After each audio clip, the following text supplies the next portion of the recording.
Kei te kaha te tautoko hia o te kaupapa Krihimete a te mihana o Tāmaki Makaurau mo tēnei tau.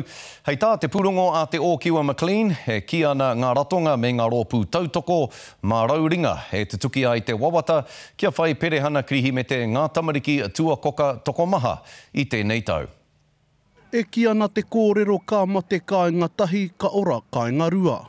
In some little way, we've actually given them hope to believe that, hey, you know, they can provide for their tamariki this Christmas. They can give presents with a little awhi and support from us. I te mihana o Tāmaki e whakatika ana i tō rātau whare ki te pokapū o te taone, wa whakatuwhirahia e te rōpū Māori o Manukau ngā tatau o ngā whare wātea.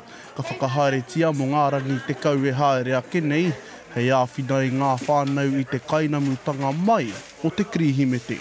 We will be distributing 200 packages a day, and so that'll be a total of 2,000 across those 10 days. And so our goal is to be able to do that in a way where whānau can come.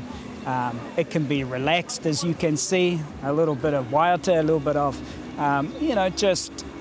just working through that process with as little discomfort or whakamā as possible. Ki poha ana te marae i te mahi a te tangata, a hakoa koe nei tonu te rangi tuatahi, no i ngā pōrā tai atu ai e tahi whānau.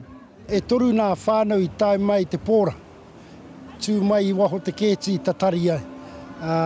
Tā mātou taihana mai i te whitukraka i te ata nei, hipa atu te rimarau, nā tāna te tatari mai ana te kuaha. Nā reira, kua puta tēnei o nā kaupapa. No te haurua i te warukaraka i te ata nei tuwhera ai ngā tatau o ngā whare wātea ki te hākerekere.